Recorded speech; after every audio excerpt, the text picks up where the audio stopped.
ikaze kuri YouTube channel yacu ni William Adventure kuri I am the future. Niyo tutangiye ndagira ngo utege amatwi wumva ya magambo ndetse imenye n'ukuntu ugomba kugisubiza mu gihe umuntu gusuzuguye mu gihe n'ibibazo byinshi.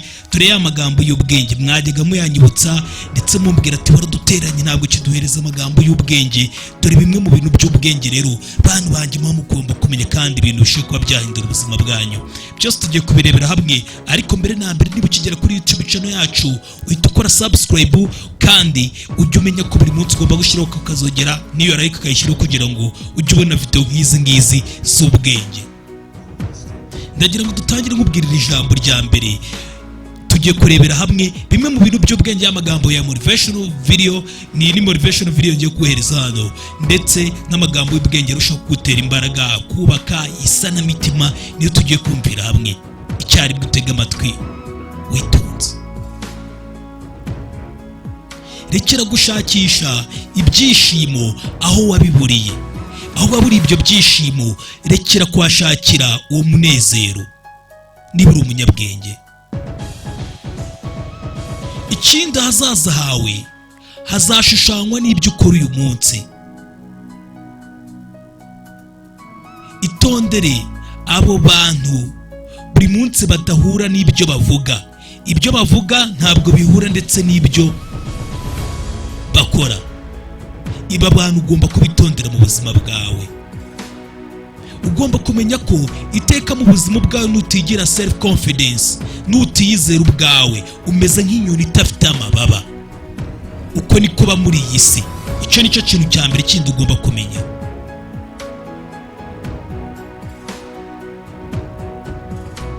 Umugabo nyawe mu buzima agomba guhura n'ibikorwa avuga, amagambo avuga agahura n'ibikorwa avuga. Ntuzigere urakazwa n'ikintu utabasha guhindura. Icyo kintu ntikizakubabaze, ntuzagiteho n'umwanya. Kimwe mu bintu bitazigera bigutenguha mu buzima bwawe ni ugukora cyane. Ni nacyo kintu kitazigera kiguhemukira urebye ibisubizo bizava muri uko gukora cyane kw'ibintu byiza. Kumva inama za buri umwe wese ni byiza, ariko nanone nujya ujya gukurikiza inama uzajya ukurikiza inama ukurikije uwageze kuri izo nama, ariko kugira uzajya ureba wabigezeho arizo uzajya ukurikiza. Biba byiza.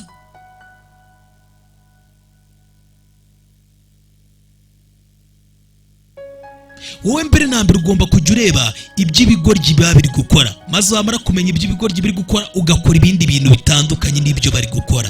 Icyo nicyo kintu ugomba gushyira mu mutwe wawe.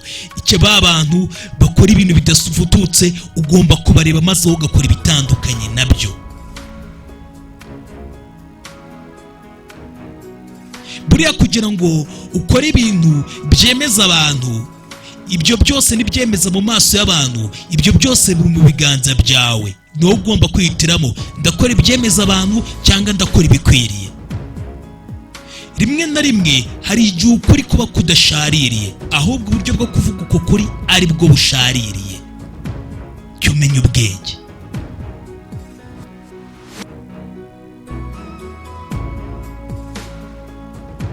Gusoma ibitabo byose byiza biba bimeze nko kugira ibiganiro byiza n'umutwe wawe, cyangwa se ukaganira n'abantu bahahise.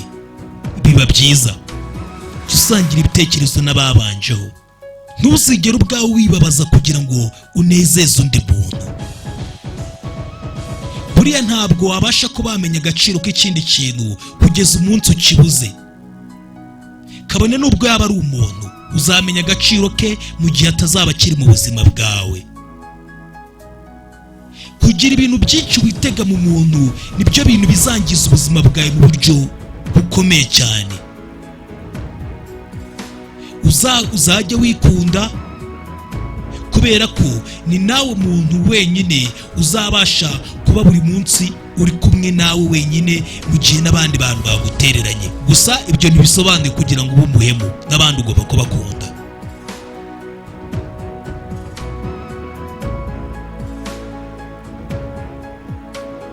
buriya uzatsinda abantu bose muri iyi si, ariko ntuzigera utsinda umuntu muri ubu buzima wemera guhomba ibishoboka byose kugira ngo abashe kukubona mu buzima bwawe. uwo muntu ni papa wawe, wa muntu uzemera gutanga ibishoboka byose.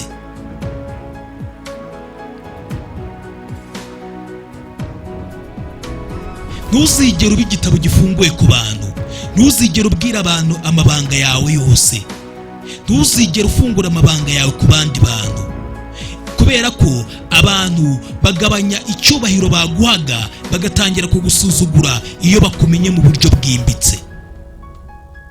jya umenya ubwenge.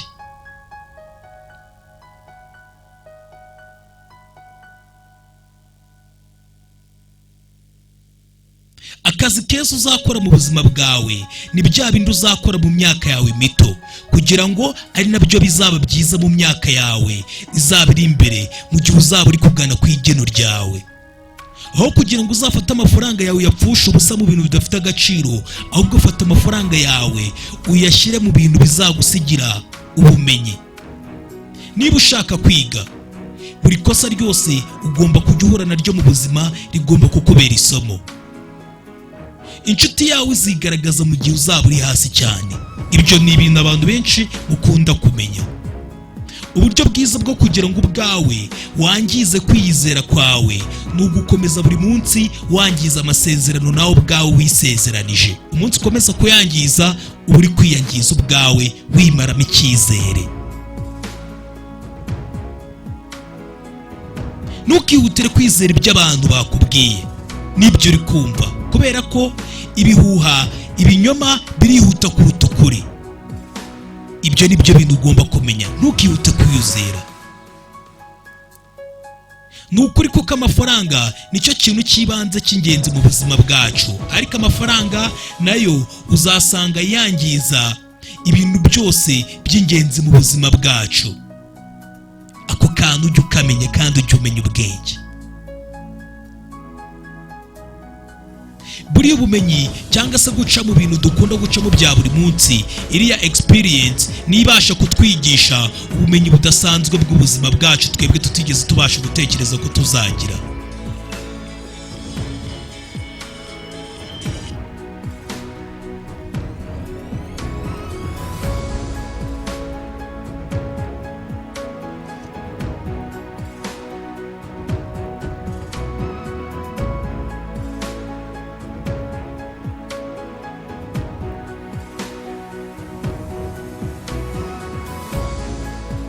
experience duhura nayo mu buzima nizabasha kutwigisha bumwe mu bumenyi tutigeze tubasha kumenya mu buzima bwacu habe na mbere.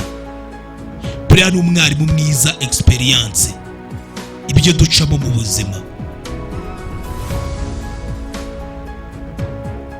buriya ubuzima butaza kuba bukomeye ntabwo wakabaye umunsi warakuze. impamvu wakuze ni uko ubuzima bwakomeye burakwigisha.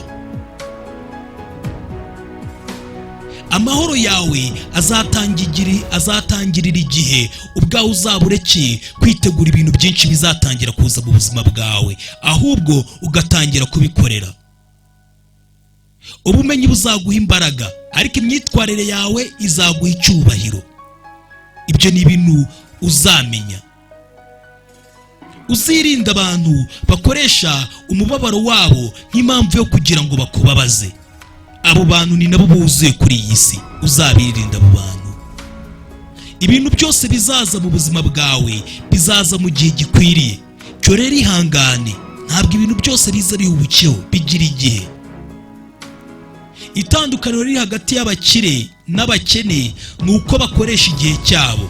uzabona bose iryo tandukaniro ryabo ni uko bombi bakoresha igihe cyabo. buriya gukora kwawe ntabwo ari ibintu bikunda kubera mu gihe cyiza mu buzima bwawe, uzakurira mu gihe kibi. kwiyizera byubakwa no kuba ubwawe ubasha guhangana n'ubwoba bwari bukurimo ukabunesha. aho niho uvana icyizere no kwiyizera. ntuzigere ugira ubwoba bwo guhomba abantu mu buzima bwawe, ahubwo uzagira ubwoba bwo kwihomba ubwawe ugerageza kugira ngo unezeze abantu bose bari iruhande rwawe. ikosa abantu benshi bakunda kugwamo, kwizera buhumyi ni ibintu akenshi bikunda kukuganisha guhemukirwa. Umuyobozi ni wa wundi uzi neza inzira ibasha kugenda, akabasha kugenda iyo nzira ndetse akabasha no kukwereka inzira. Uwo niwo muyobozi mwiza. Ntuzigere wemera imyitwarire y'abandi bantu ibasha kwangiza amahoro yawe wifitemo muri wowe. Nta buryo ufite muri ubuzima bwo gukura udafite agahinda. Nta gahinda nta gukura. Imana iguhaye umugisha mu buryo bw'amafaranga, ntuzigere ubasha kwishyira hejuru utangire uzamura imibereho yawe, ahubwo uzazamure uburyo n'imiterere yawe yo gutanga. Imana rero mu kuguhaye umugisha w'amafaranga. Umunsi uzaba wakuze nibwo uzabasha kumenya ko gutuza bigira imbaraga nyinshi kuruta gushaka kwemeza abantu no kumvisha abantu ibitekerezo byawe. Guceceka uzamenya ko ari wo muti. Iyo uvuze usubiramo n'ubundi ibyo wari usanzwe uzi, ariko iyo wumvishe wiga ibintu bishya. Jya umenya ubwenge. Ahazaza hawe ni ishusho y'amahitamo uri guhitamo uyu munsi. Cyo rero hitamo neza, hitamo ufite ubwenge. Wowe wigimaka, ahubwo tangira wiyubaka ubuzima bwawe. Rimwe na rimwe hari igihe ubuzima butaguhereza ibyo wifuza, atari ukubera ko utabikwiriye, ahubwo ari ukubera ko ukwiriye byinshi kuruta ibyo bihari. Jya umenya ubwenge. Ubuzima buzoroha igihe uzatangira gukura abantu bari negative mu buzima bwawe. Buryo wa muntu wizera ntabwo ari ngombwa kugira ngo afate umwanya ajye kumvisha abandi bantu ibyo batamuziho.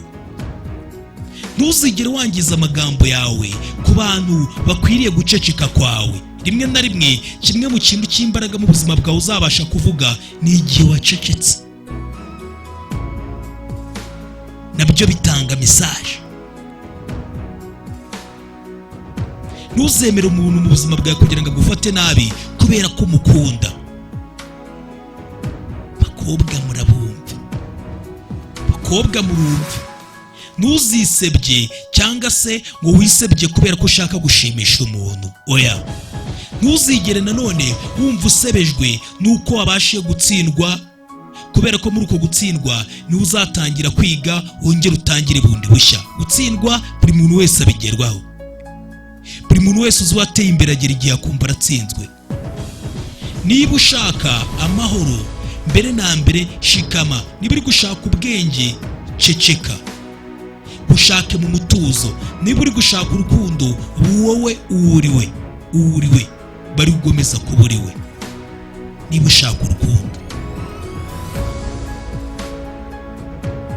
menya ko kwikunda nta kintu na kimwe nuramuka ugize ego cyangwa se kwikunda bikabije ukumva ko ibintu byose wabyigwizaho, ibyo bintu bizarangira bigushyize hasi.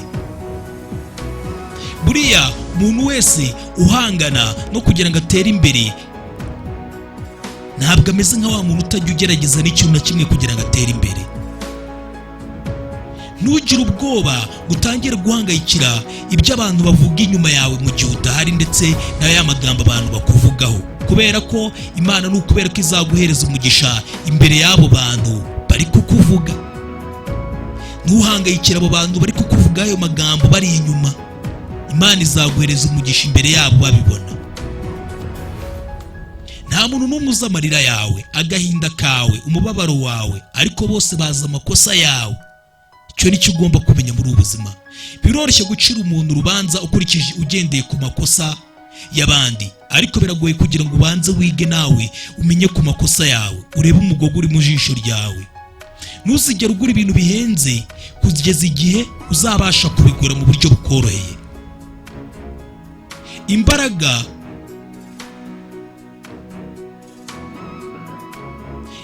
ubwawe ufite nizo zizabasha kukuranga mbere y'uko ugira ikintu uvuga. So rero itondera imbaraga ugaragaza. Erega buriya n'ikinyoma gitoya uko cyaba ari icyo gitoya bingana gute cyabasha kwangiza icyizere cyose abantu bari bagufitiye. menya ko nukomeza kwitegura ibintu byinshi, witeze ibintu byinshi nta kintu uri kubikoraho, ibyo bintu bizarangira biguhinduye umusabirizi, beggar. Itondera abantu bakoresha amagambo yabo ariko bakakubwira amagambo ntahwane n'ibikorwa bakora. Hari igihe ibyo umuntu avuga aba ari ubwenge, ariko ukamenya ni ryari kuvuga ibyo bintu by'ubwenge. Guceceka no guseka nibwo buryo bwiza bwo gusubiza umuntu ugututse.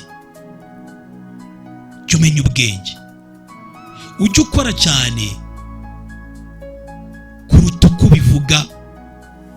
Biba byiza muri ubu buzima ntitujya duhomba inshuti, ahubwo turiga tukabasha kumenya abo bantu bigiraga inshuti zacu bari bande. Jya umenya ubwenge, buri munsi uzajya wibuka uko waba wumva ko ntacyo umaze uko ariko kose, menya ko uri umwe mu mpamvu ituma undi muntu runaka aseka. Uko waba wumva wihebye, wumva ubuzima bwawe ntacyo bumaze, menya ko uri impamvu y'undi muntu runaka ituma aseka. Ntabwo wabasha kwizera Imana nawe ubwawe wumva ntacyo umaze. Banza mbere na mbere wumve ko ufite agaciro imbere y'Uwiteka. Buriya umuntu ntabwo ari umukene kubera ko nta mafaranga afite, ahubwo umuntu aba ari umukene iyo nta nzozi agira z'ahazaza ndetse nta n'umugambi ndetse w'ahazaza afite. Burya umuntu aba ari umukene. Ibyo bintu ni ibintu ukwiye kumenya. Ni iby'uyu munsi, nurenga hano udakoze subscribe ndaza kuguhereza n'andi magambo y'ubwenge mu kanya. Kora subscribe, ibintu by'ubwenge urabitegereje kuri I am the future. Be blessed. Imana ibahe umugisha. Nugenda utagise muri commentaire uvuze uti ndafashijwe.